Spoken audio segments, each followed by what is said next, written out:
So what we learned today, number one, can Alzheimer's and dementia be reversed? It's a big question, and I think probably why the majority of us are here today. And what are the common causes? So for every effect, let's call it dementia or Alzheimer's, what are the causes, right? So we're going to be talking about some of that. What are the early detection and reversal options that are available based on the latest science? And what are some of the nutrients that you could incorporate into your diet that could actually help you in that area as well? And really the last question is do brain games work? And so we're going to be talking with you about that today as well. This event is sponsored by TriVita Clinic of Integrative Medicine.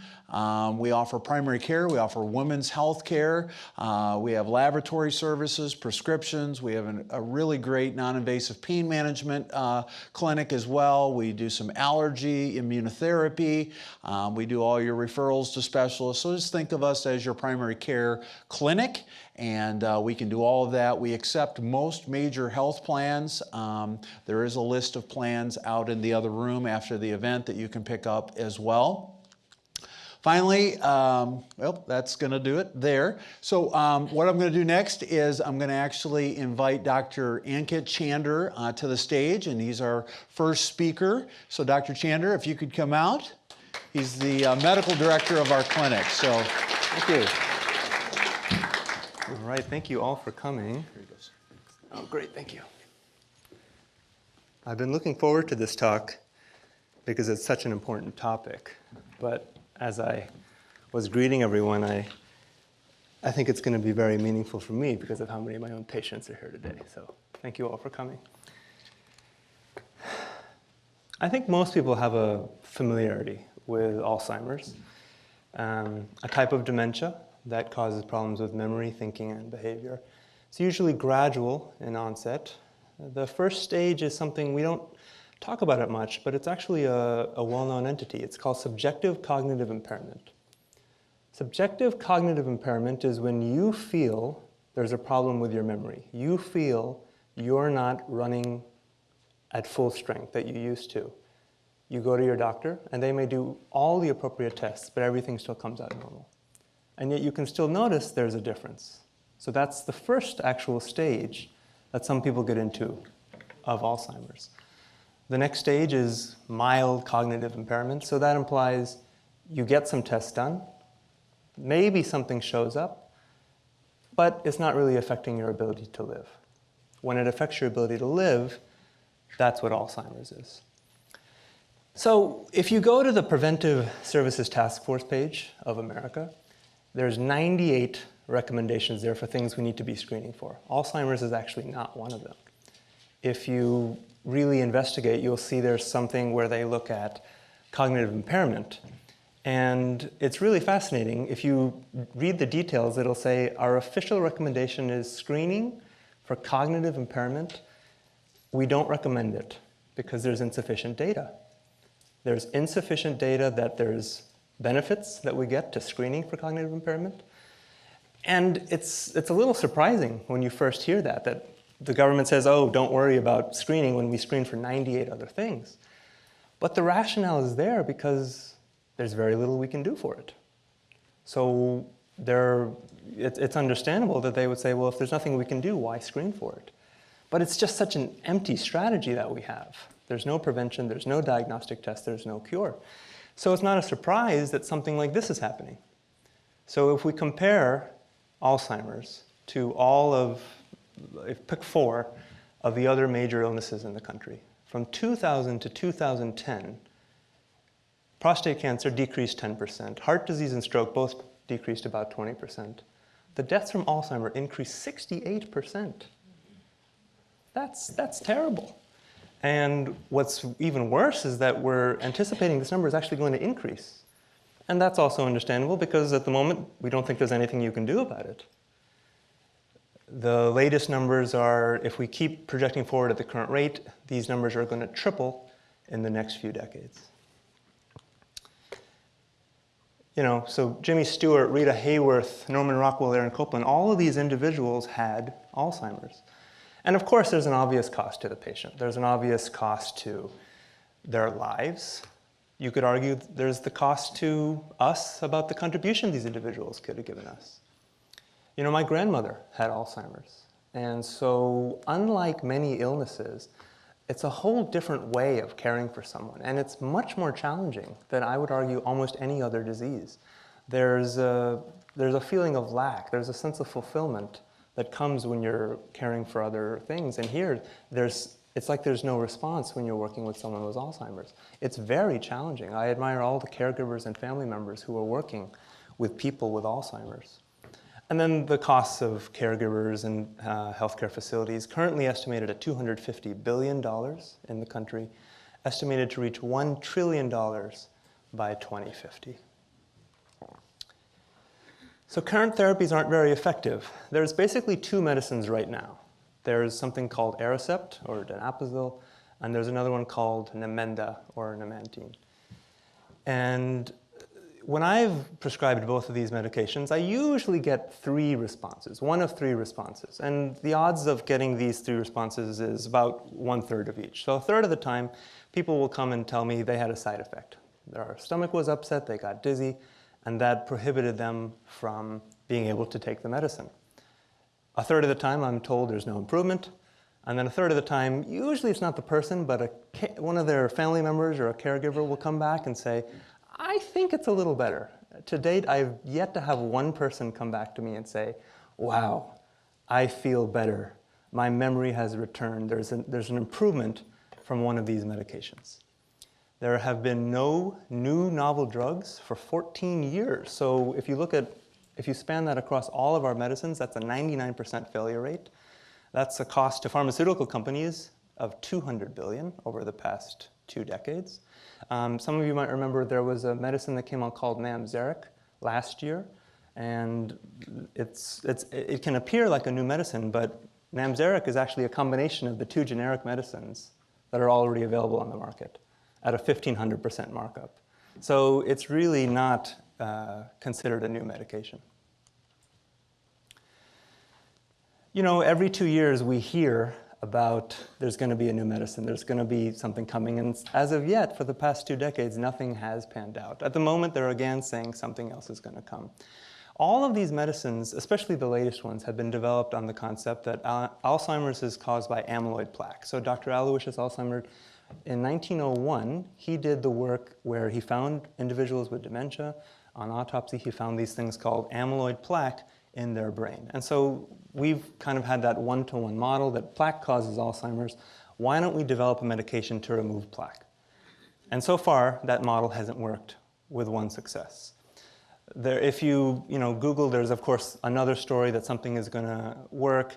The current one is being developed to stabilize the illness without any real intention of trying to reverse it. The practical point for me is it's a monoclonal antibody, which are these new types of medications. One came out this year for cholesterol, and it costs $15,000 a year. There's another one on the market that costs $400,000 a year. So even if it works, the cost of this medicine is probably going to be phenomenal. And by the way, the Medicare donut hole is $4,000 a year. Most people who have memory loss or even Alzheimer's have Medicare. And after $4,000, the cost of that medication is passed to you. So it doesn't seem that we're even on the right track to pick up a medication that's going to really impact and help our citizens with Alzheimer's. So, I've been thinking about this for some time because my grandmother had Alzheimer's, and there was an interesting experience I had in high school where a neighbor of ours was diagnosed with Alzheimer's, significant Alzheimer's. So it was severe enough, they were worried enough about him wandering off that he needed a 24-hour-a-day caregiver. And he was unable to regulate his diet. It really looked very serious. And at a certain point, they stopped trying to control his diet, and they let him eat what he wanted to. And so he literally just started eating apples a day. This is not a joke. This is a true story. He started to eat something like a bushel of apples a day, and he improved. And this is totally true. My mother, who's here, she can vouch for it. And he, without any changes to his medications, he actually started to improve to the point that he didn't need the caregiver. And if anyone has worked here with Alzheimer's, it's very challenging to change someone's location when you have Alzheimer's. It can actually be very disruptive and create deterioration in the individual. And this person improved so much, he was able to move to where his daughter lived from Pennsylvania to Texas and continues to do well. So, in medicine, we do a lot of why did something go wrong? We don't do a lot of why did something go right? So what went right in this case? So here's another example of what are we doing right here. So this is a gentleman named Ed Whitlock. Ed Whitlock holds 2 world records. He's the oldest man to run a marathon in under 3 hours at 70, and then he became the oldest man to run a marathon in under 4 hours, seen here, at age 81. He has the aerobic capacity of your average 20-year-old. So what is he doing? And they've done studies and they've tried to look at it, and we're going to come back to this.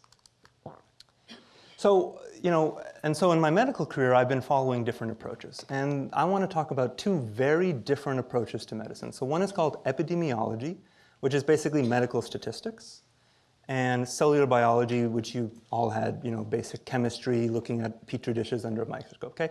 So from a medical perspective, these are about as night and day different approaches when it comes to doing research. So we're going to talk about the work of 2 docs in Loma Linda, Dr. Sherzai, who are neurologists and epidemiologists, and then we'll come to the work of Dale Bredesen, who's a cellular biologist at UCLA.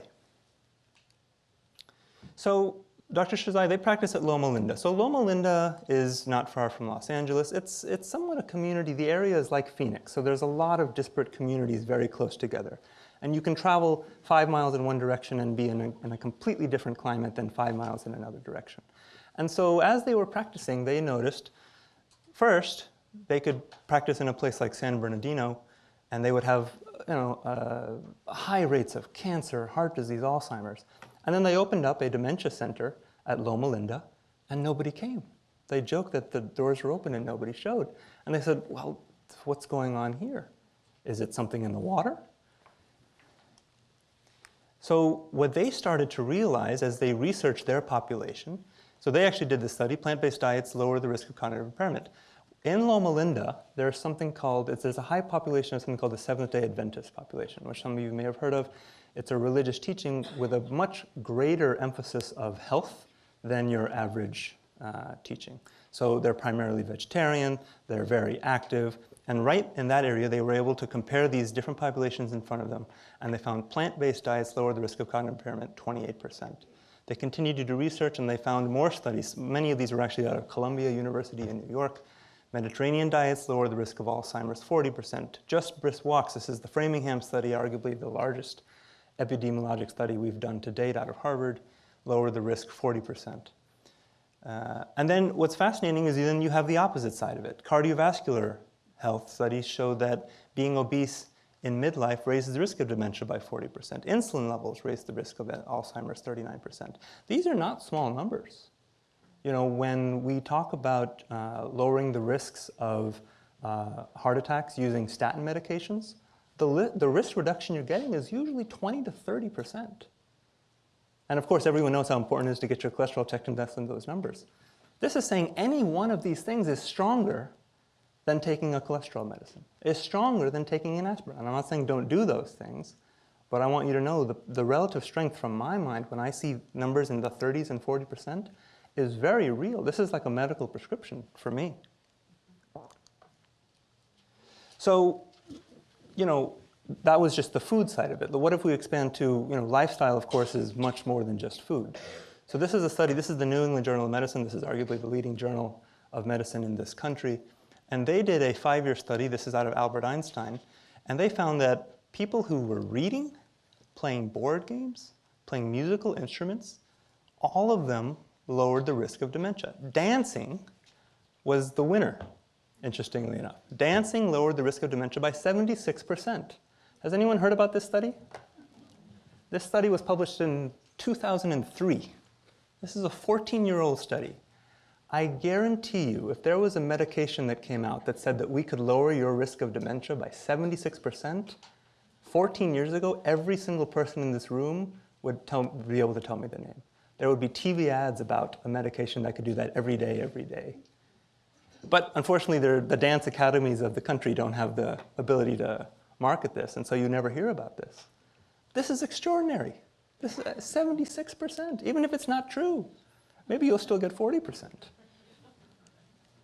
Okay, now one thing about this study is it's an observational study. So you might argue, well, if somebody has dementia, then they're not going to get into dancing. So you might be able to argue that there's statistical arguments that you're not able to do it. So a group more recently, this was in Europe, so this is The Lancet, arguably the leading journal of Europe, said, okay, what if we take a bunch of people who we think are at risk?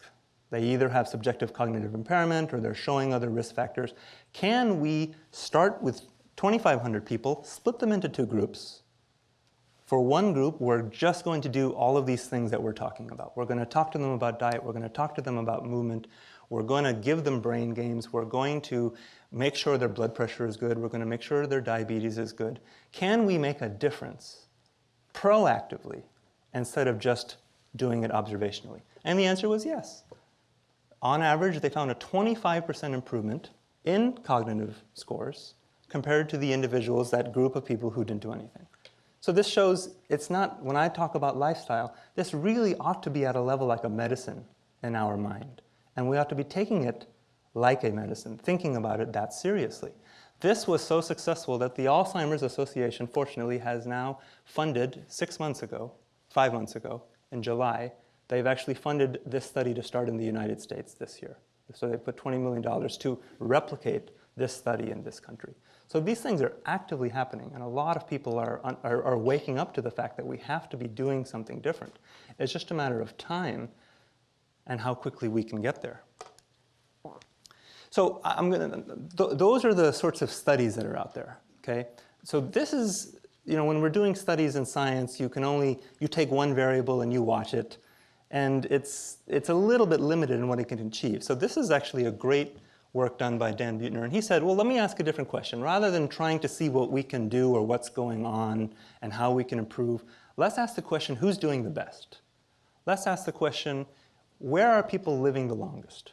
Where are people living the healthiest? And he did this work then called the blue zones. So the blue zones were the 5 places, it was interesting, he only found 5 places on the planet where he thought that people were meeting his criteria for reaching the age of 100 in life, and not just reaching the age of 100, but doing it well, able to live fulfilling lives, eating well, moving around. So the 5 zones are Okinawa, that's an island off of Japan, Sardinia in Italy, Nicoya in Costa Rica, and Icaria in Greece, and yes, you guessed it, the Seventh-day Adventist population in Loma Linda. So it was fascinating to see these connections and making these comparisons. So I want to make a little deviation here. So I've been talking to my patients about this work, and I get a lot of blank looks. I get a lot of blank looks that there's anything that we can do to prevent Alzheimer's, let alone treat it. And as I've investigated further, the white elephant in the room always seems to be genetics. There seems to be a belief, I'm not sure entirely where it arose, that your genetics will influence whether somebody gets Alzheimer's or not. Now, certainly genetics has a role. There's a gene known as ApoE4, and we've definitely studied that individuals who have the ApoE4 gene have a higher risk of Alzheimer's. But what's fascinating is they did a study in Japan and looked at people who had that worst case scenario, a homozygous mutation of the ApoE4 gene. And what was really interesting is that in that study in Japan, it didn't make a difference. The ability of people doing all of these things overrode the worst case genetic input. So to me, that's one of the strongest things. That was actually done in Yamanashi, which is actually a neighboring, it's not neighboring, but it's another state in Japan. But to me, that's very powerful that these 9 elements, so what are the elements? Movement, having purpose, lowering stress, there it is, not overeating, eating primarily a plant-based diet, a little alcohol, social support, a faith-based community, and a focus on family. Those 9 components have a greater ability to influence our mental, our brain health than anything genetic. And I have to stop and just compare. Some of you who are in our clinic might know that Michael Ellison founded our clinic based on these 10 essentials of wealth. and health and wellness. And it's fascinating how much of a correlation there is between what he studied: breathing, hydration, sleep, nutrition, movement, love, forgiveness, gratitude, acceptance, and developing a relationship with God. You can see those same fundamentals are occurring in the blue zones and truly creating a different community, a different environment, a different everything, so that these individuals aren't, it's not only not getting dementia, but they're truly living into their 100s with very fulfilled lives. So if we get back to that question of that gene, so that someone has the ApoE4, and these things have the ability to override it. Well, why is that not occurring in other places? So what we're learning is genetics is not that hard wiring which we've thought, okay? So usually people think, I once heard the expression, you know, choose your genes wisely, and it was a joke because you can't. But it turns out there's a lot more you can do. So basic genetics, genes basically are codes, right? Genes are information. Genes don't actually do anything. Genes are basically in the nucleus. They're then put and made into proteins which form the cell, which do the work of the cell, okay? So genes are just sitting in the nucleus. And this process of turning them into the proteins which actually make the cell and do the work is called expression, or how they're regulated. So what's interesting is at any one time, most of the genes aren't being expressed. Most of the genes that you have aren't being used. There's controversy over what that degree is. One study out of Oxford said 10%. So 10% of your genes are the things that are actually driving your life. The other 90% are completely silent.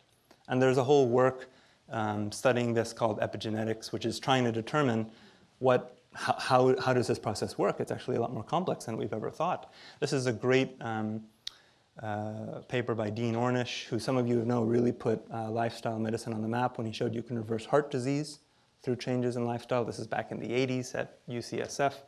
So he actually did a more recent study. It's a little bit scary, this picture, but the idea here is he took a number of men with prostate cancer, and he looked at their genetic expression.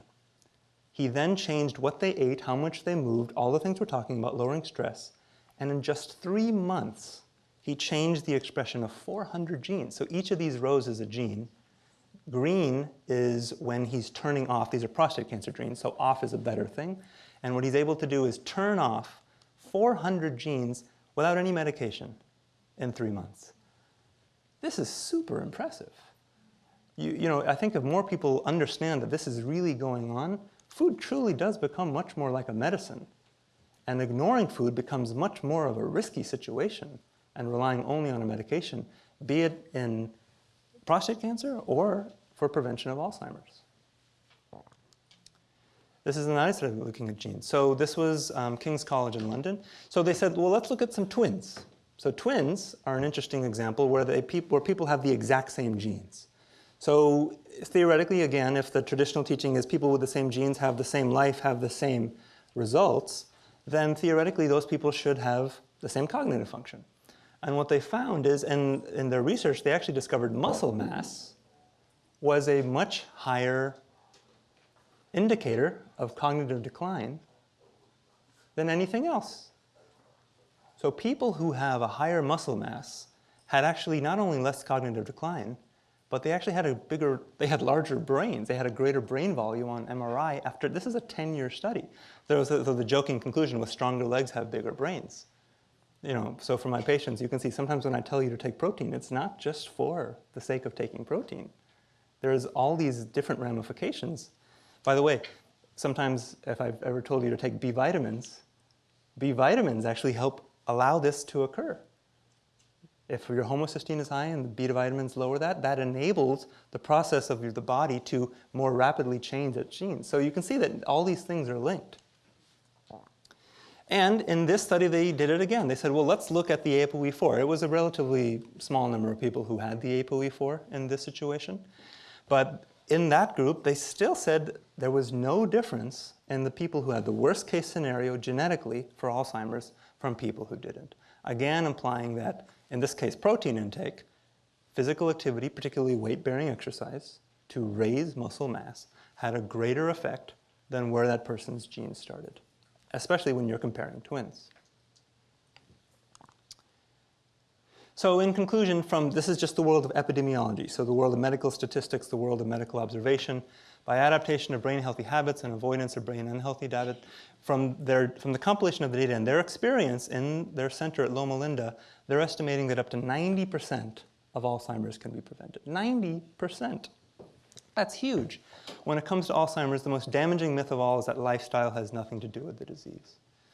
So this was a real interesting take-home point number one. But this is just one side of the coin. So now I want to switch gears and talk a little bit about the cellular biology, and let's talk about mechanistically what's happening, okay?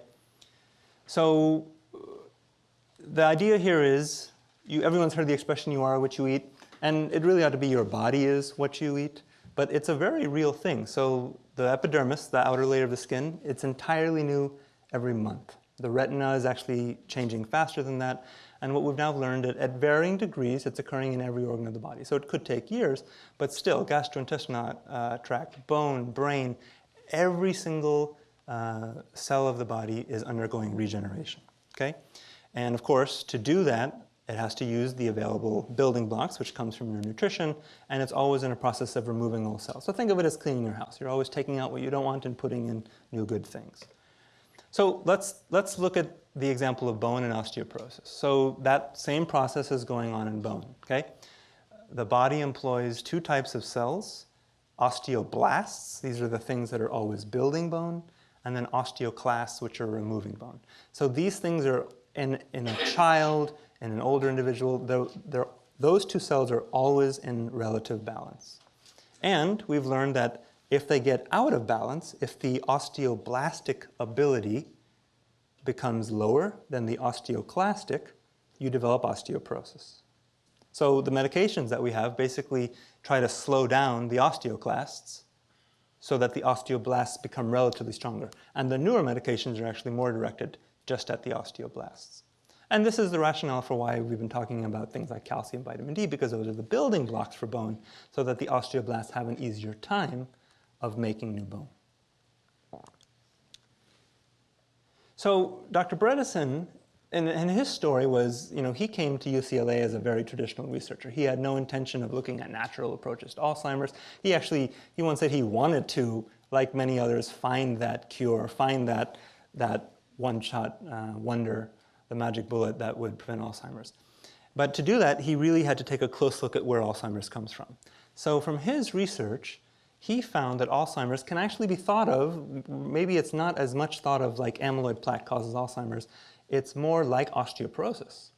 So the same way that you have processes that are forming bone and taking away bone, the same way in the brain you have things that are adding synapses. Synapses are basically the junctions between neurons, and removing synapses. So something which is making a new synapse is synaptoblastic, just using the same verbiage as in osteoporosis. Something which is taking away is synaptoclastic.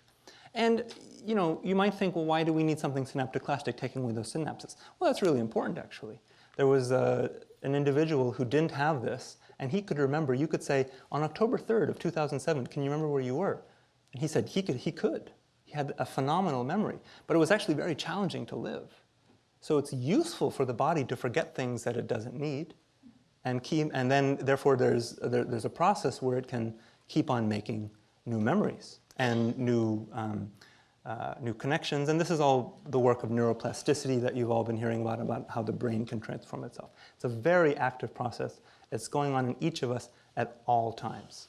And what he found is it's not just something as simple as calcium or magnesium, which makes sense. We're not talking about the bone here. We're talking about the brain. Up to date, he's found 36 different things which he thinks influence that synaptoblastic, are we going to make new synapses, or the synaptoclastic balance. So 36 different things. So what are those? So I didn't want to put all of them up there. Some of them are I had never heard of. Neprilysin, netrin-1, nerve growth factor, things like that. We're actually discovering how we can modulate these. But if you look at the bottom of the list, oh, vitamin D. We've all heard about vitamin D, and everyone's heard about the rationale for it. Now, this doesn't say that if you take vitamin D, you're going to stop Alzheimer's. The model here is something like a roof that has 36 holes. If you plug one of them, is there an improvement? Yes. But that doesn't necessarily create a cure. And what's interesting to me is this gives an immediate reason for why we've had so little success in finding medications. Again, even the two that we have aren't very good. And if it's in truth that it's a multifactorial problem, then trying to come up with one thing to cure it is like, so now many of you are hopefully thinking, and you're comparing this to what you've learned about heart disease and stroke. We've all, I think many of us now know that heart disease and stroke are multifactorial, right? It's caused by a variety of things. You know, you go to your doctor, you get your blood pressure checked, you get your cholesterol checked, you know about your eating and your movement. This is just analogous to that, which sort of makes sense. Why is it that we've been only thinking about, you know, one medication which can prevent Alzheimer's? Nobody's trying to find, to my knowledge, nobody's trying to find the one medication that can prevent heart disease, because we understand the model better. So we know that doesn't really exist. It's a combination of how you live your life. And now we're just making that same argument for Alzheimer's. So this is, it's a little bit of a scary slide. So I talked about amyloid plaque, okay? There's something called amyloid precursor protein. And the simple idea here is this is actually where that balance of the synapses is happening. If this APP protein gets cut in 4 pieces, it tends to get rid of synapses, tends to create plaque. However, if it gets cut in 2 pieces, it tends to actually stimulate the brain. What's fascinating is that there isn't a neutral point. It's either going to stimulate the brain or it's going to remove synapses based on how it's cut. Those 36 factors are all going to affect this APP protein based on, I'm simplifying a little bit, if they're running high or a little bit low. Obviously, there's lots of different ways you can measure these things. But simply, if they're running low, we tend to have an antitrophic effect, meaning we tend to reduce the brain volume. While if they're running high, it gets cut in only 2 pieces, and it doesn't turn into amyloid plaque, and it actually tends to assist the brain. So imagine that you're the CEO of a company, okay? So you have a number of individuals, you have a number of buildings. So this is the APP protein, okay? It's actually a very important protein. So one day you don't have as much revenue coming in, you don't have as many supplies coming in. So what do? You shut the company down? No, you say, well, maybe we just need to shut these 2 buildings down over here. So what is the brain going to do? If it's in that situation, is it going to get rid of its core memories? Is it going to immediately get rid of its core identity? No, it's going to say, well, I don't really need that memory of that guy I just met on the bus. I don't really need that memory of where I put my toothbrush. That's not as important as your core memories, as those important things. So now you can see how functionally it becomes what we've seen in Alzheimer's, which is fluid memory. Your short-term memory first gets affected versus that more concrete memory, that long-term memory, and later it can be. But it never starts with that. If it starts with that, that's not Alzheimer's. So the plaque, the interesting conclusion here, which really affects how we've been doing research, is his model says that plaque is actually a consequence of whether these 36 factors are high or low. So it's more a response to a lack or an insult as opposed to the direct cause. So that gives an explanation for why we've been unsuccessful in removing plaque to get rid of disease. And for me, it was a big aha when I realized this. Because if any of you have worked with Alzheimer's, you know that it's not always the same. There's a bunch of individuals who we're really worried about, are they going to get in the car and drive to Nevada? Are they going to walk down the street and cross the street without looking both ways? That's a completely different type of Alzheimer's as another individual where you have to push them to get out of bed. And when it's really bad, you have to push them even to eat. Those are 2 fundamentally different things, and yet we lump them all as the same. But if we start thinking that, oh, okay, well maybe there's lots of different things that are causing this, it sort of makes sense that if one group has the first 10 low and another group has the second 10 low, those people are probably going to act differently. And that's exactly what we see in real life. And so he's broken it up into at least 3 types, and certainly there are mixed presentations, and probably most people are mixed. But an inflammatory presentation, so that's the individual where their brain the neuroinflammation, the inflammation in the brain is running high, and as a result they're unsteady, they're unstable. We're worried that they could hurt themselves. A nutrient-deprived situation where they're cold, the idea being you have to move them just to eat.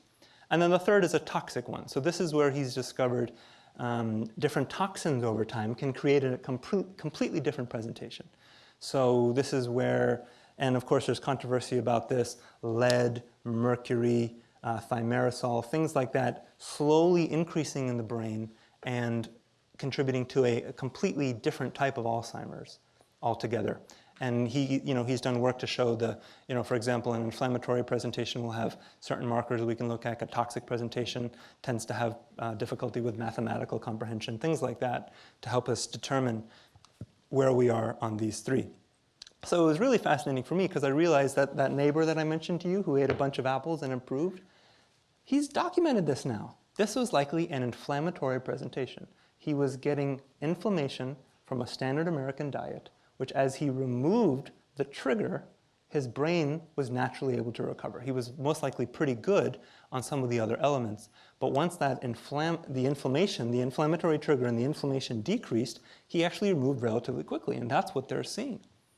So it's really fascinating to see how this becomes something that not only explains what we've been seeing for some time, but gives us more of something we can do about it.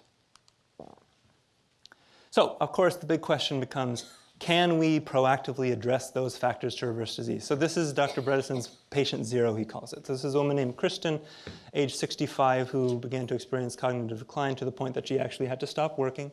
Her mother had Alzheimer's at age 62, and the traditional model says that if you're beginning to experience memory loss and your family has history of Alzheimer's, good luck.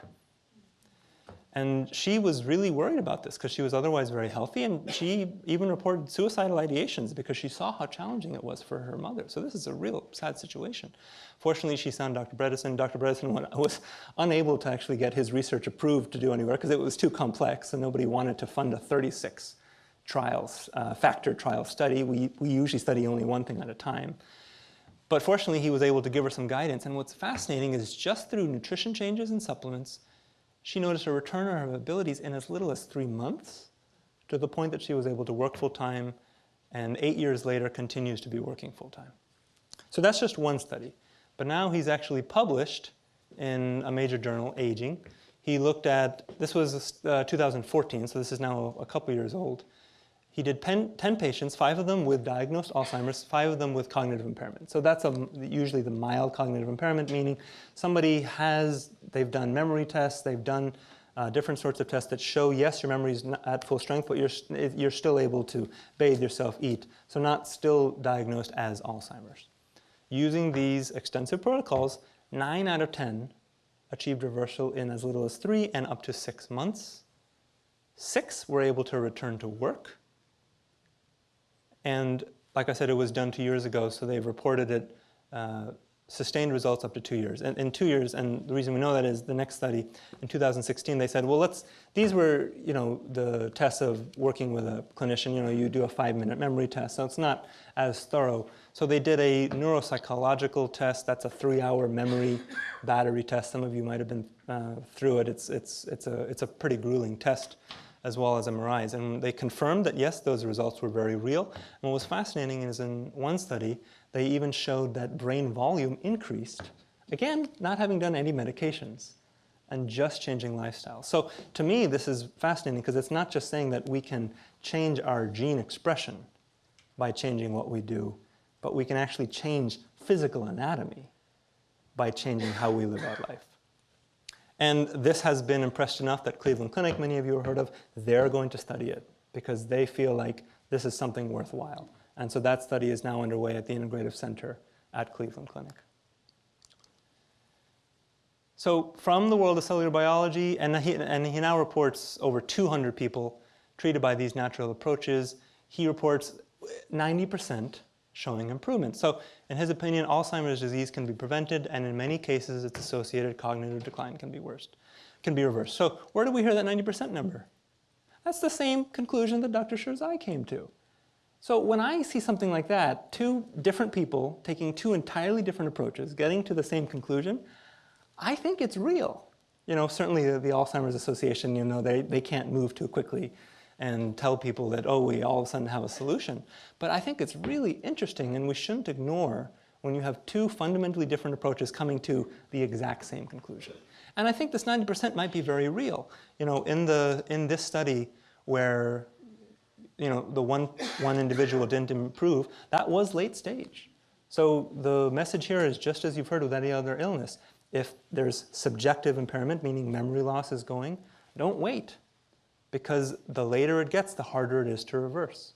This is the same aphorisms we've been telling people for heart disease, for pretty much anything over time. So to me, it's sort of common sense. You've heard, common sense is not so common, but still. Dr. Chander? Yeah. Can I ask a question? We're going to have a Q&A in just a minute. Why not? So this I think is a really fascinating number. And what's really interesting is now we're learning there's actually a lot more we can do to detect it. So remember, the United States Preventive Services Task Force says, don't try to screen for it because there's nothing we can do. Well, now we're learning there are actually tests. So EEGs, we've all heard of, those are the things we generally use for seizures, epilepsy. But what's fascinating is these newer EEGs can actually find these sorts of deficits. So someone come in and say, I'm noticing problems with my memory. You can have all the standard tests and be told things are fine. This can catch it. And what's fascinating is it can find a number of other problems that can also give us guidance on the type of Alzheimer's that's going on. And then what's really great, I'm a practically oriented person, if you have all the diagnostic tests in the world but there's nothing you can do about it, it's just academic. What's really great about this is then once you understand what the electrical strengths and weaknesses are in a particular brain, you can actually do neurofeedback to correct that. We've learned that occurs in memory, and it's FDA approved for anxiety and depression. It's really fascinating. I actually had this done, and the way I have experienced it is it's almost like the mind is often scattered around, and it's like it brings it back down and focuses it. It's a fascinating technique.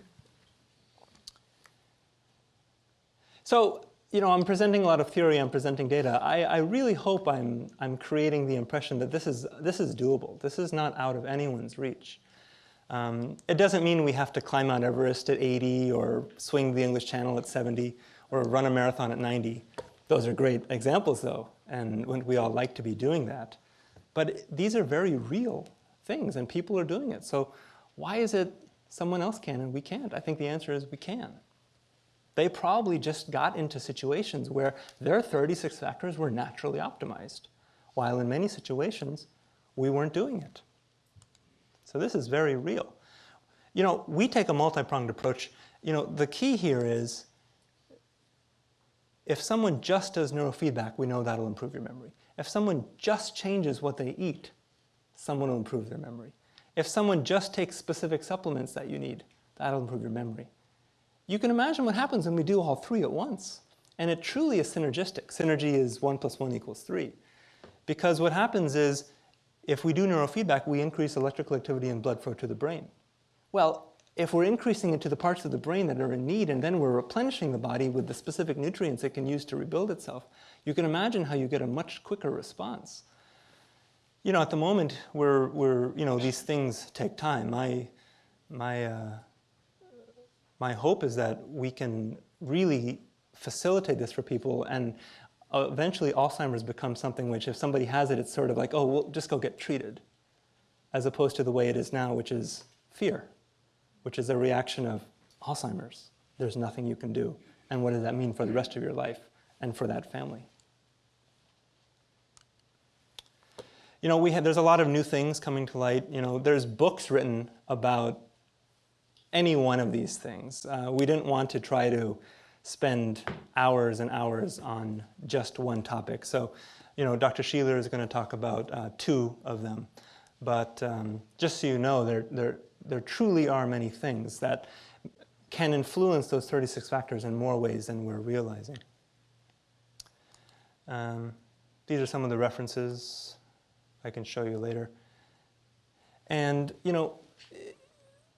I really want to thank you all for coming, because I know that this is sort of the leading edge of what's going on, but I'm really appreciative when people come to do that work themselves, because that's how society is going to change. as each of you do this yourself, as each of you take this to family members, and even to do half of what's going on. What's fascinating is some of the people who are achieving these reversals, they're not doing the full program.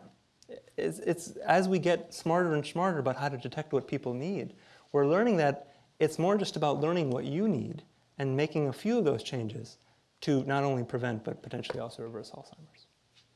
Thank you. And I now want to welcome Dr. Robert Sheeler, and he's going to be our next speaker. So welcome, Dr. Sheeler. Thank you.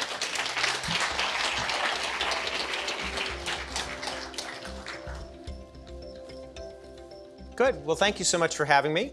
I've titled my presentation, Wonder and Hope, A New Era in Brain Science. And so I like to stick around long enough that we figure some things out. There are some infectious diseases that we sort of were suspected were infectious for years, and then all of a sudden we knew what they were.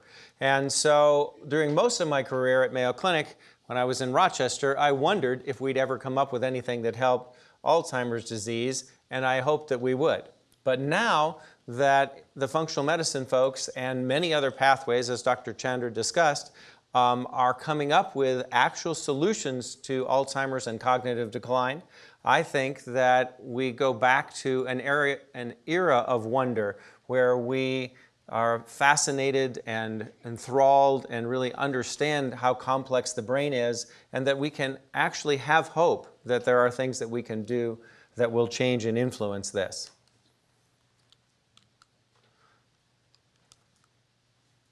Let's see if this is going to happen. I wonder if the slides will work, and I hope they will. Okay.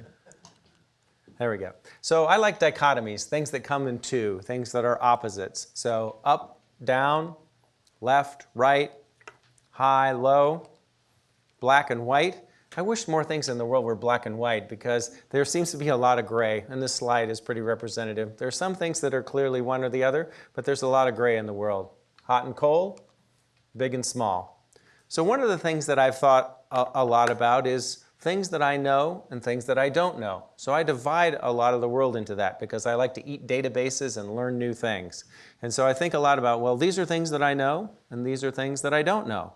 When I was trying to categorize those and think about them a little more, I figured out that it's actually things that I think I know and things that I think I don't know, because I'm not always right in either direction. So if you'd asked me in 8th grade if I could calculate 300% interest on $4 over a year, I would have said, no, I don't think I can do that. And then they say, well, actually, all you got to do is multiply it by 3. I go, oh, yeah, I can do that. I know how to do that. And then for a lot of the world, for many years, people thought the world was flat. So until a couple centuries before Christ, most people in the Western world thought the world was flat. And the Chinese actually thought the world was flat until the 1600s. So the Jesuits had gone there in the 1100s and given them a little bit of knowledge and some models, but it hadn't really caught on. So many people thought the world was flat. You could fall off the edge, and at the edge, there'd be dragons. But now we know, and most of us believe, that the world is round. And it's now common knowledge, and it's things that we all have in our shared knowledge base. So in traditional teaching, we've said that Alzheimer's can't reliably be prevented or cured.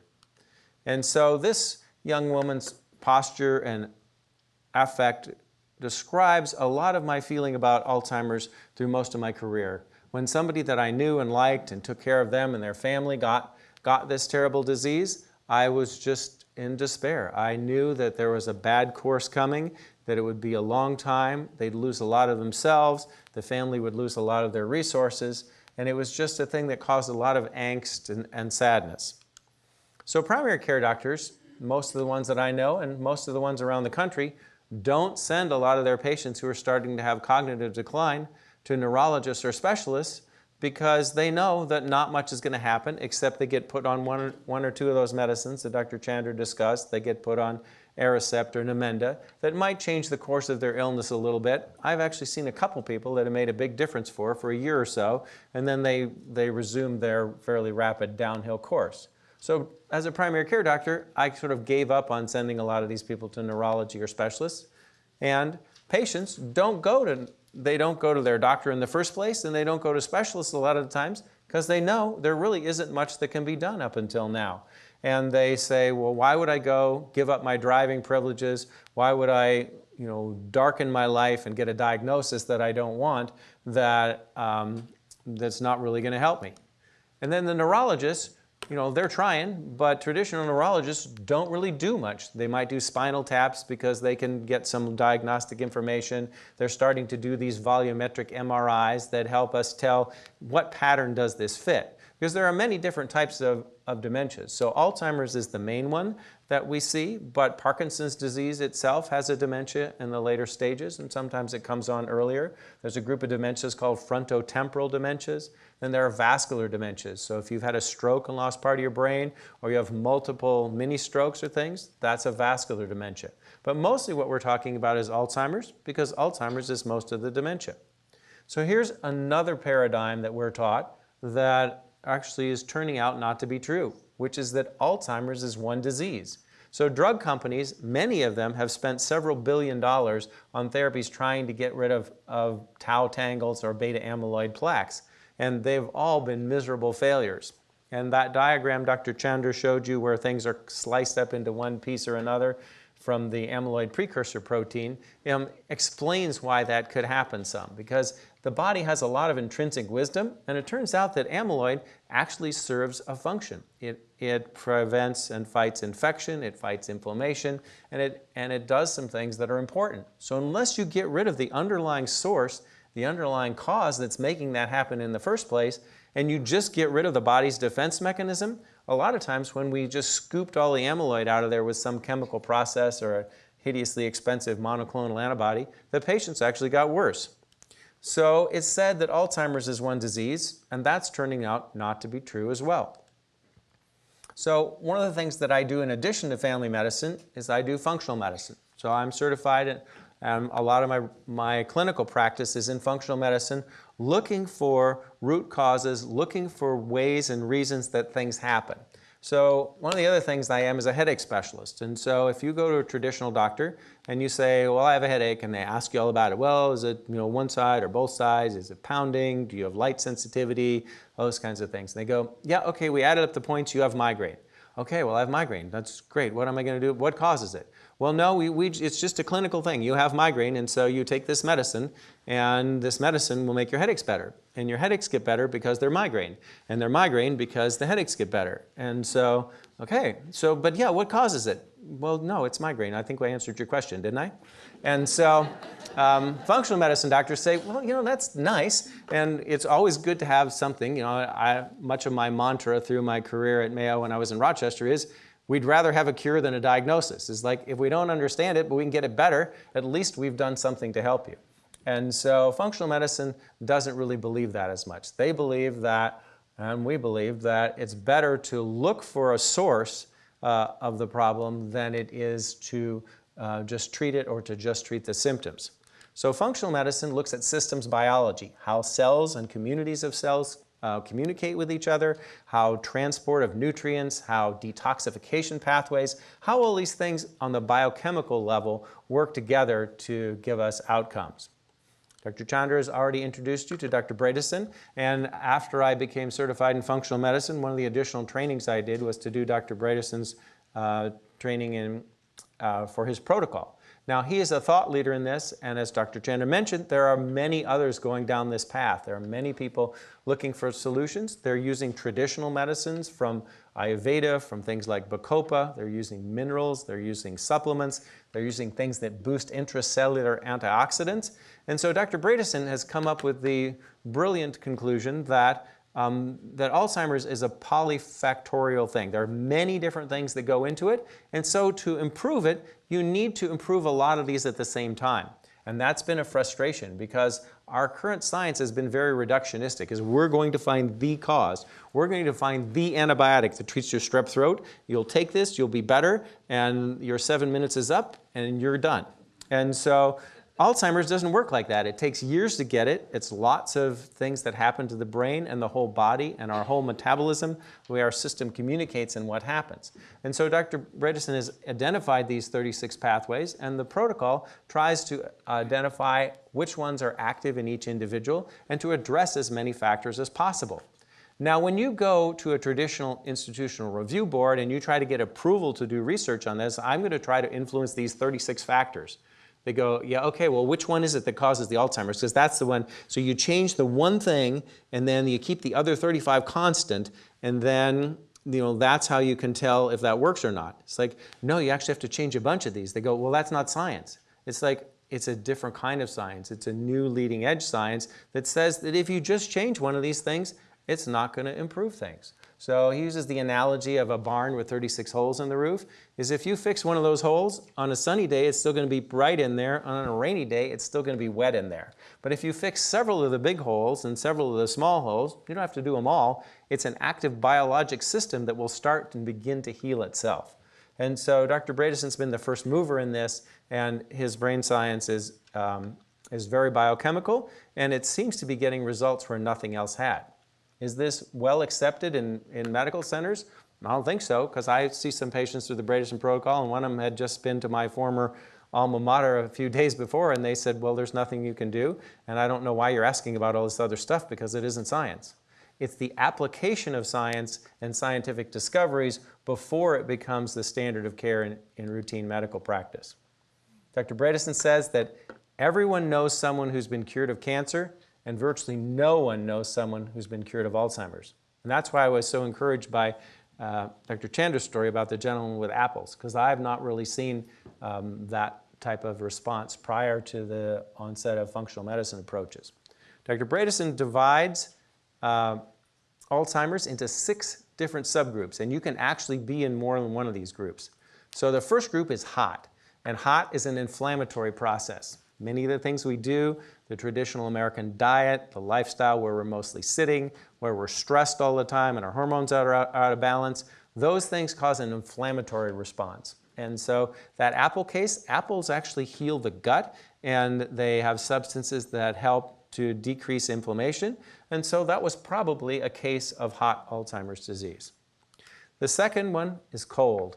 And this one is near and dear to my heart because until a year ago, I lived in Minnesota, and this was a substance that I saw a lot of. And so when the most exciting thing about moving from Minnesota to Arizona, other than being able to call my friends up in January and going, hey, it's 60 here, I'm just going for a walk, that's pretty fun. But the single most fun thing was selling my snowblower. And so cold in Alzheimer's disease has to do with what we call trophic factors. Each of the cells needs to do things to maintain itself. Nerve cells need to fire over and over again to get the feedback to make sure that they grow new connections, that they stay alive, that the cell is needed and it doesn't need to get pruned or turn on its auto death program. And so cells need to function. Well, one of the things cells need to communicate are hormones. And so they need estrogen and testosterone, and progesterone is important for myelinating nerve fibers and for having them connect and for the fibers to get the insulation so that the electrical wiring on the longer ones can go from one to the next. And then things like thyroid hormone are critical. And then vitamin D, which is actually a steroid-related molecule. So when people don't have these trophic factors, often in their 70s or 80s or 90s, those cells wear out. So are we talking about giving people who are 70 or 80 or 90 hormones? Yeah, we are. But I don't think everybody who's 90 necessarily, if they're a man, needs a testosterone of a 20-year-old. I mean, what a dangerous and terrible place that would be if the whole world had that probably the most dangerous combination of chemicals on the planet is adrenaline and testosterone when they're combined. But a little bit of this maintains cell function. And so we're starting to think, okay, there are some risks to these things, but there are also some benefits. And if you are facing Alzheimer's, which is a life-changing and life-threatening disease, then it's time to think about some of those things differently. Then there's a type called 1.5, and this is probably the most damaging type and the type that we see first in North America and Europe, and now we're starting to see it in the Middle East and Asia and all over the world. So hundreds of millions of people die from things related to this, not just Alzheimer's. So is this cocaine? Is this heroin? No, this is sugar. So sugar is one of the most toxic substances that we have. It sells well because we have a primal instinct that like we need sweet, we need salty, we need umi, we need these flavors to give us a complete diet, but it's been grossly overused and it's very toxic. So type 1.5 Alzheimer's is called sweet, and in functional medicine circles, when the brain starts to get resistant to insulin, you can't get the sugar into the cells, and when the sugar can't get into the cells, they can't function. That's called central insulin resistance, and functional medicine doctors call it type 3 diabetes. I don't know if any of you have heard of that, but so type 1 is juvenile onset where you stop making insulin. Type 2 is the type that most Americans and most people get as they're older, where their cells become resistant to insulin. And then type 3 is when you have central or brain cell resistance to insulin. Type 4, we won't stay on, type 3, we won't stay on too long because I don't like this picture. It's called vile. And so vile happens when there are toxins. And this is the one that's most controversial. So one of my colleagues is a functional medicine doctor who's a neurologist, and he's taught at several different institutions. And he said, hey, I'd like to give a lecture to the residents about the Bredesen protocol and some of the projects that's been, some of the progress that's been made. And they went, no thanks. He goes, no, like this is really helpful. You'll stimulate your thinking. They go, no, we don't believe that. We're not talking about that. And so things like mercury are reversible toxins, lead, cadmium, organotoxins, and then things like mycotoxins, things that come from mold. And surprisingly, there's mold even in dry places like this. When buildings get wet, when you have flat roof buildings, whether you work in one or live in one, those kinds of toxins in genetically susceptible people can cause problems, and reversing them can help that. This is a different pattern of Alzheimer's disease, and actually, interestingly, the ApoE4 gene that causes you to have more damage and more likelihood to have these other types of Alzheimer's and to have the most frequent ones is actually protective to some degree against that. And that shows that the innate immune system is there for a purpose. And so for parasitic infections, for toxins, for things like that, the body actually uses beta amyloid to protect itself to some degree. And then the fourth type is called pale. And pale just means vascular. So when you have vascular problems, whether you've had a stroke, whether you've had multiple small strokes, whether your blood vessels are just damaged at the microscopic level and the cells are not healthy and are not feeding the blood supply adequately and in a healthy fashion to the body, that's called pale. And the same vascular risk factors that lead to stroke and heart attack and narrowing of the arteries to the kidney and disease of the aorta and aneurysms, all those vascular risk factors are also risk factors for Alzheimer's disease. And then the fifth and last type is called dazed, and that's from head trauma. So a single significant head trauma, I have a patient with Alzheimer's who had a serious head injury 10 or 20 years ago. The brain stops communicating with itself as well, and you lose part of the function.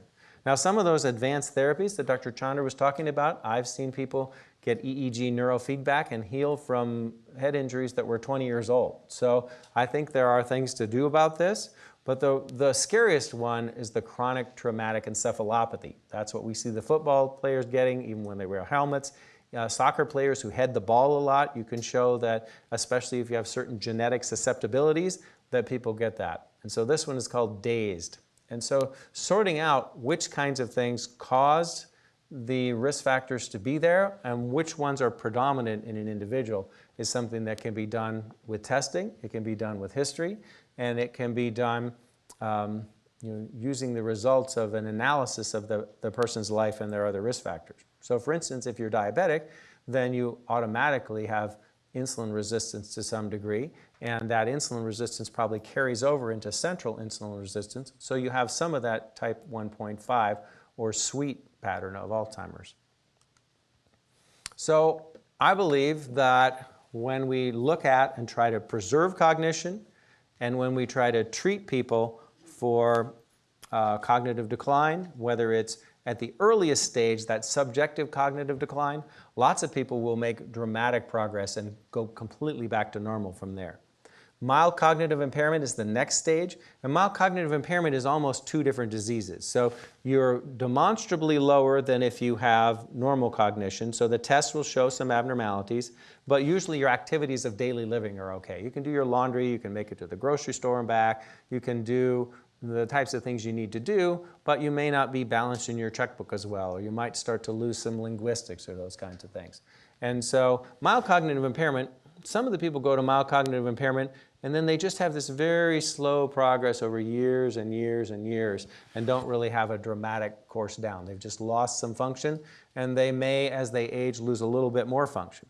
Other people go to mild cognitive impairment, then they take a steeper dive down and they go actually into Alzheimer's disease. If you go to neurologists, they'll do 4-hour neurocognitive testing. You can imagine that that's a very cheap process, that's a bargain, and try to quantitate all of the different areas of your cognition. How well do you read? How well do you perceive spatial things? What's your reaction time? So those are interesting to know, that all those different areas of learning and memory and spatial acquisition and reaction time, all those things can be studied, but it's almost like before we had something to do about it. It's like one of my friends is a dermatologist, and I said, oh, what's it like being a dermatologist? He goes, it's kind of like being a bird watcher. He says, we've got really good names for all the diseases, but we don't really have much to do for them. So we spend a lot of time naming them because we feel like we've done something for somebody if we give it a name, even if we can't help it. It's like, okay, well, that's nice, but it'd be even nicer if you could help it. And so we look for things to do for all of these types of approaches. So 4 pillars that I use when I'm trying to prevent cognitive decline. The first one is movement. Dr. Chander's talked about this some. So anything that we do that makes us move helps. And so you can even change your metabolism significantly by moving. 70 or 80% of glucose metabolism happens in muscles, and muscles make chemicals that feed and support brain cells. And so movement is critical. High intensity movement, even if you just do it a few minutes a week, like you do a burst on a bicycle as fast as you can pedal and hard you can pedal for a minute, then you take off a minute, then you do it again for a minute. You do that a few times a week. That's called HIIT training, or high intensity interval training. And that will produce substances like brain-derived neurotrophic factor, or things that tell brain cells to connect and grow and stay healthy. That will produce it in much higher amounts than other types of exercise. But other types of exercise will burn carotid plaque, will improve the small vessels. It will make you make collateral blood vessels. So if a blood vessel is blocked, you'll start to grow vessels around that. And so many different types of exercises will help. There's a population I wrote about when I was the medical editor of the Mayo Clinic Health Letter. It's a population of Amish people that had a very strong genetic predisposition to get to be obese and to get to be diabetic. And these folks had such an active lifestyle that they were able to not activate those genes at all. So they walked about 18,000 steps a day, and they were doing farm work and hauling things, and virtually none of them got the obesity that they had the gene for. So we used to think the genes were the map to our fate, and a lot of people would just be fatalistic and say, well, it's in my genes, I'm just going to sit here and eat cheeseburgers, and I should probably dip them in cheese too, and I'm definitely not getting up to change the channel because I got this remote control. So if you take that fatalistic approach that your genes are your destiny, then they will be your destiny.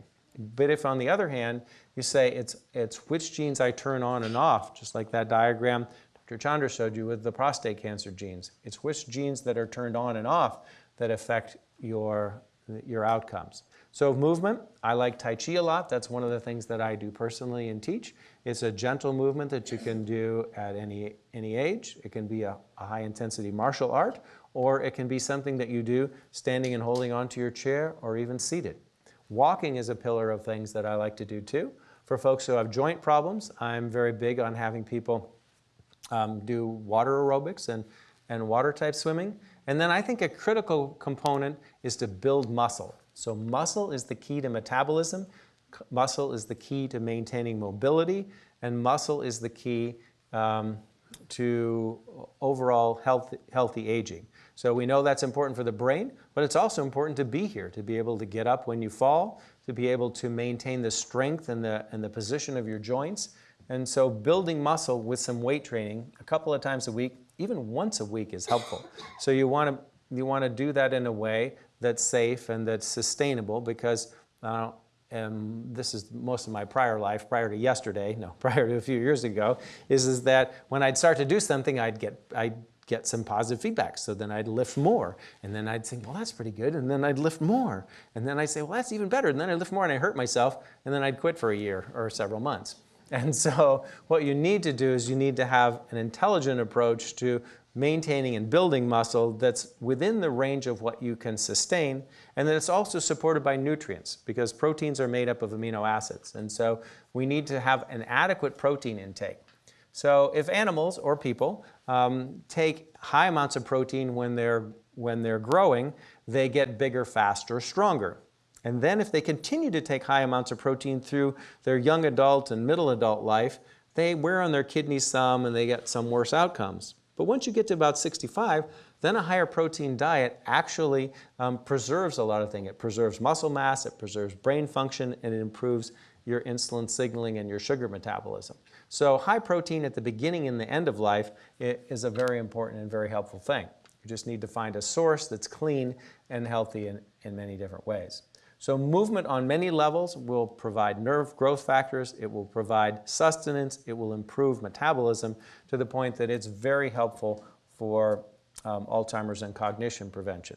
And movement is actually critical for the cells in the brain as well, because many of the cells in the brain, before we had language and before we had mathematics and all these things to think about, or cellular phones that we had to keep in touch with and try to figure out how to program, what we had was we had a lot of motor cortex. So a lot of our brain maps to controlling different areas of the body. So the cerebellum in the back of the brain coordinates the smoothness of motion, but it also coordinates the smoothness of thought and the smoothness of emotion.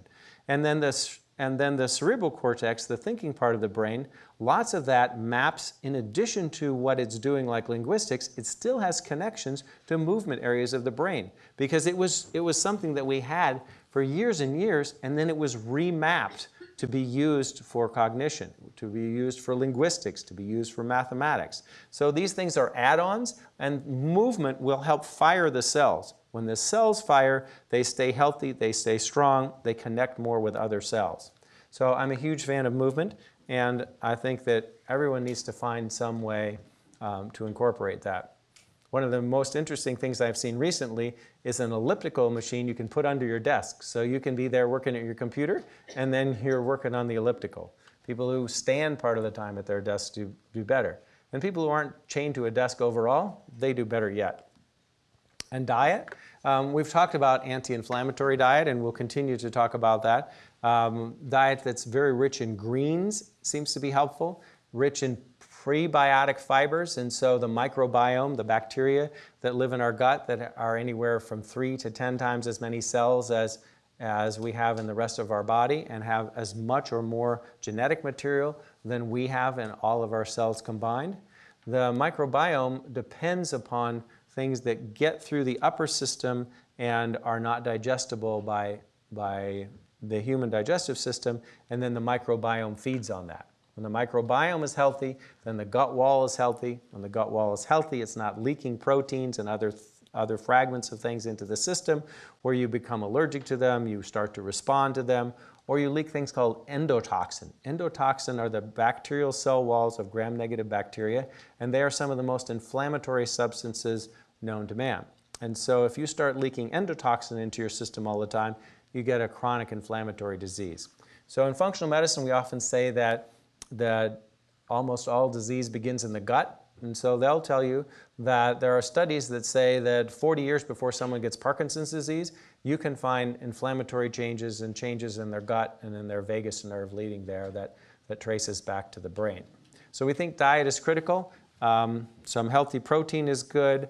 You want to have healthy fats and not unhealthy fats. And then this comes into knowing your genotype too. So that ApoE4 gene that Dr. Chander was talking about, that's the kind of thing they can test you for in the clinic quite easily.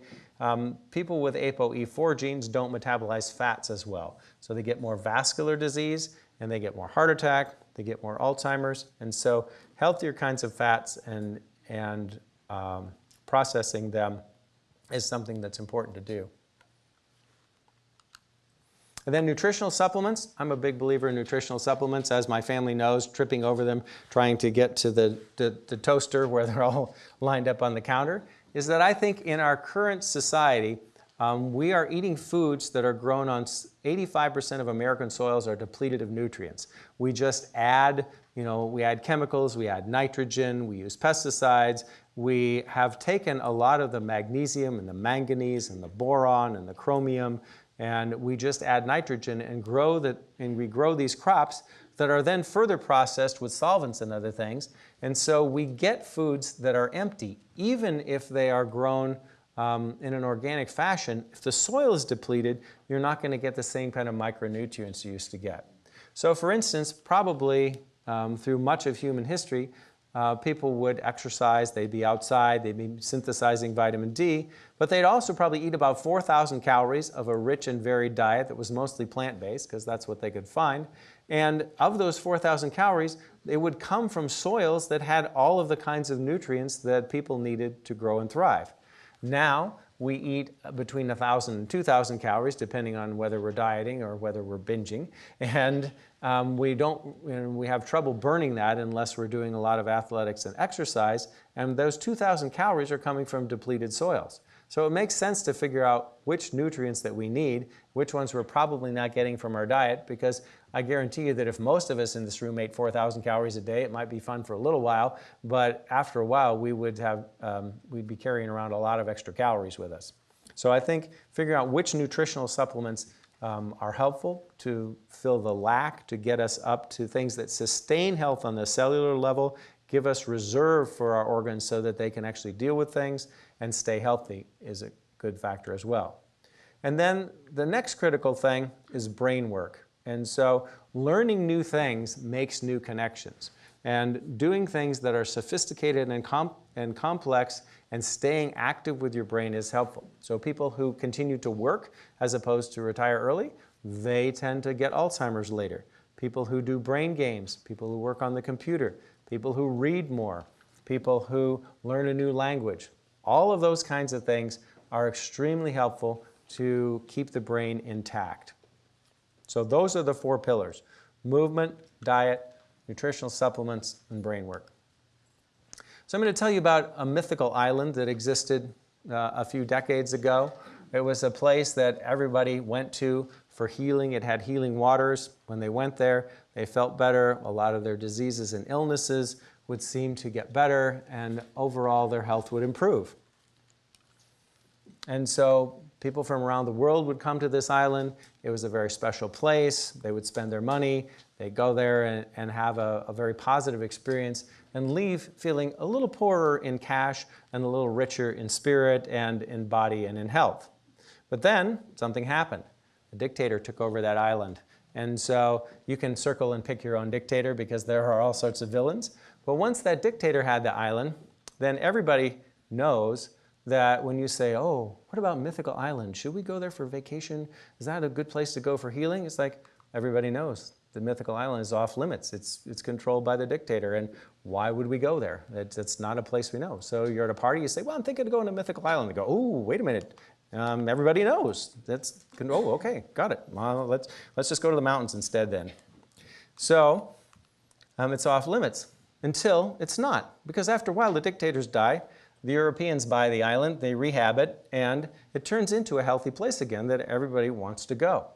So I know some of you have heard the publicity for this seminar, and you're thinking, okay, what I really came to hear, and I'm sad that you made me wait all this time to hear it, is what is the mineral that can be helpful in healing and prevent cognitive decline? So is it zinc? Is it copper? Is it manganese? Is it lithium? Is it boron?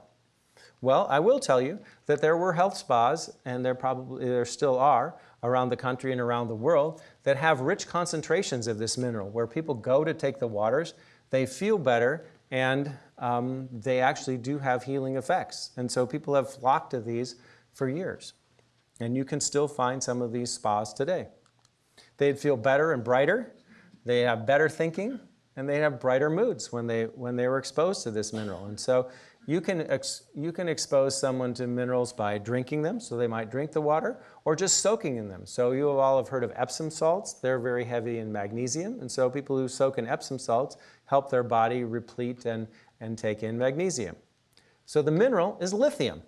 And so an interesting fact, me as a chemist, something that I rocked on is that the molecular weight of lithium is 6.94.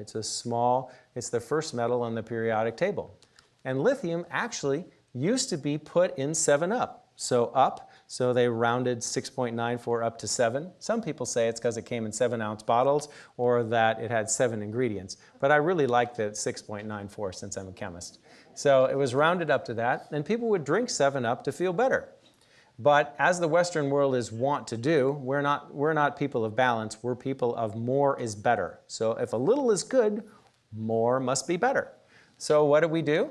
We tried really high doses of lithium. It's like, oh, well, a little bit of lithium is good, and I felt really good. So if I take a lot of lithium, I'm going to feel like amazingly good. Actually, no, you're going to get neurotoxicity, and you're going to get kidney problems, and you're going to get thyroid disease, you're going to get a bunch of stuff you don't want. So it fell out of favor, and in 1948, they took the lithium out of 7-Up, which is actually 38 years after they took the cocaine out of Coca-Cola. So it did last a little longer than that. So now lithium is mostly used for bipolar disorder at moderately high doses. And when you say to someone, hey, I'm taking some lithium, they go, oh, a mood stabilizer, doesn't cause mania, that's good. Why are you taking lithium? Because everybody knows that lithium is for people who have serious psychiatric disorders. So what would you be doing taking lithium? Well, it turns out that there have actually been some really interesting studies. And one of the first and best ones was done in Texas. And they studied county by county, and they would take water samples, and they'd figure out some of the counties in Texas had like virtually no lithium in the water. And so they'd take water samples, and then they'd compare how people were doing, and a lot of, so it could go from 0 to environmental doses of lithium are in the micrograms. So 1 microgram is 1,000th of a milligram. So if you take a supplement that's 500 milligrams or 1,000 milligrams, that's like a million times less lithium than that. And so they're studying lithium in the environmental doses.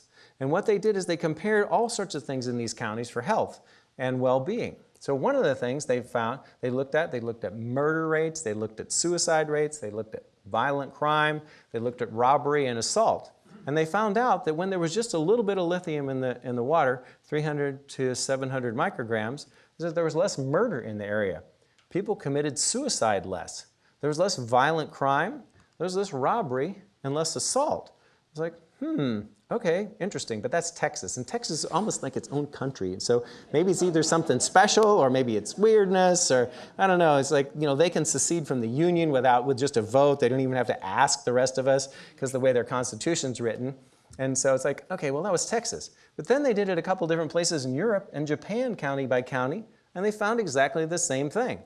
So I like to think a lot about drugs. I used to teach pharmacology when I was at Mayo, and I ran the neuropsychiatric medicine group. And so we bought all of the neuro and psych meds for the Mayo Clinic Foundation in Rochester and Arizona and Florida and the whole health system. So I supervised the purchase of $1 billion of neuro and psych meds over the last 10 years. And so I came up with a sort of an algorithm I used to decide which medicines are good and how to analyze and study them. So the first thing I want to know, is a medicine safe? So if it's not safe, we really shouldn't be taking it in the first place. The second thing is it effective? Because if it isn't effective, why would you bother to take it? I've already got all those other supplements on my counter. Am I going to add like one more? If it doesn't work, I don't think so. And then, is it cost effective? If it costs $10 million, it's like, it might be nice, but I don't think a lot of people are going to be taking it. And so when you're making formulary decisions for a lot of people, you have to figure out, well, where do we get the bang for the buck?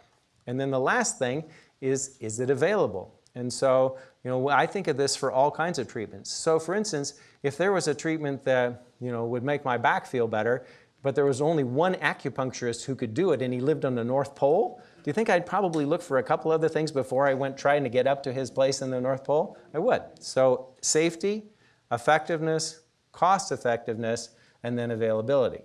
So let's look at lithium through these categories. So safety, Parselius, who was born in the late 1400s and lived in the 1500s, was a Swiss physician, and he said it's the dose that makes the poison. So let's look at some common supplements that we think about and take. So I take zinc every day. I think it helps your immune system. I take even more of it when I get a cold. And so I've put down here, what are the supplement doses that people tend to take?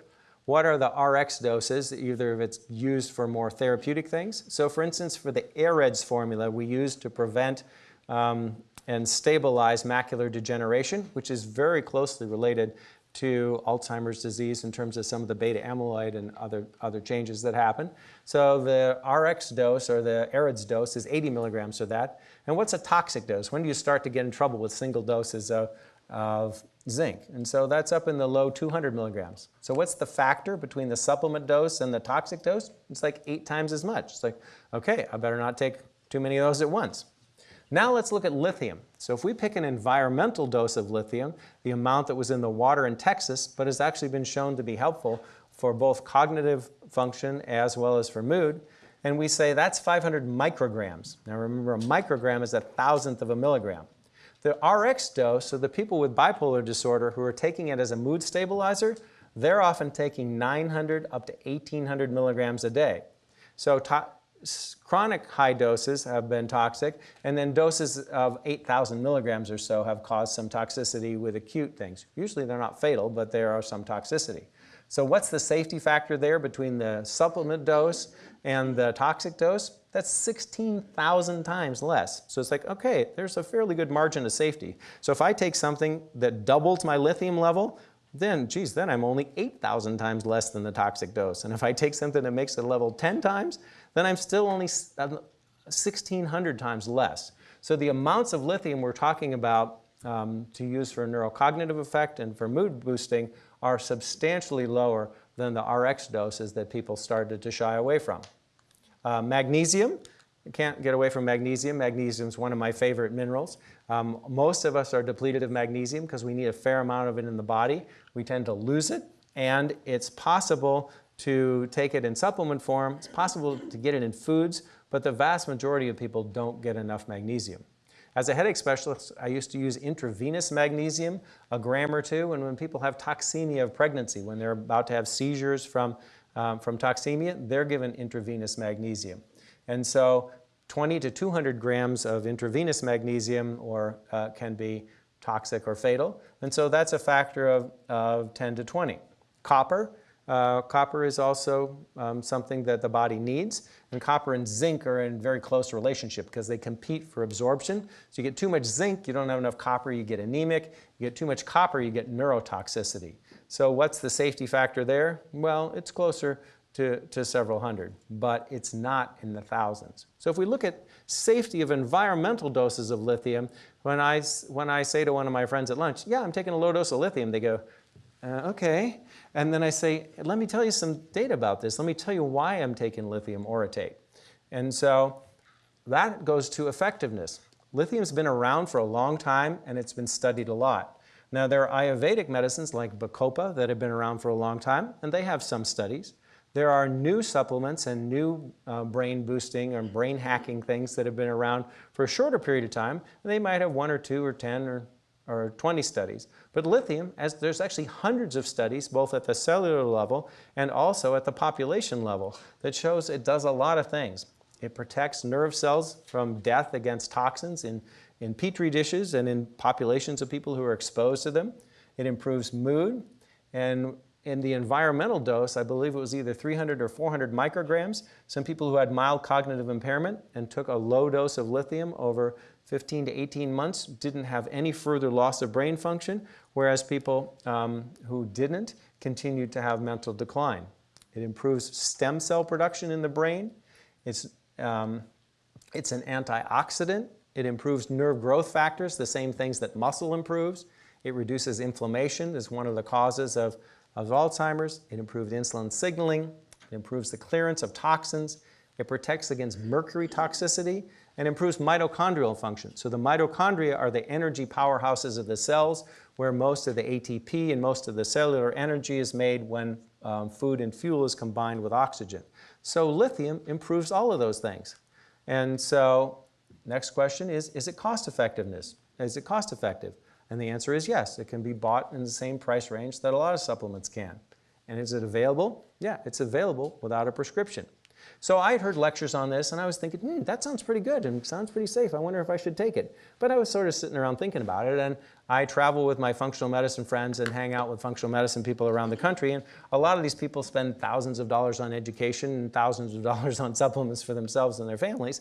And so I was sitting around talking to one of them, and he told me a story. He said, yeah, I've been taking that for a few months. I said, do you feel any better? He goes, yeah. He says, I think I do. He said, as a matter of fact, he said, I had a party at my house last weekend, and one of my sons came up to me and he said, Dad, he's sort of shaking. He said, Dad, I got to tell you something. I just wanted to tell you so you didn't find out later. He said, okay, what? He said, well, I spilled a tray of meatballs and the sauce on our white rug.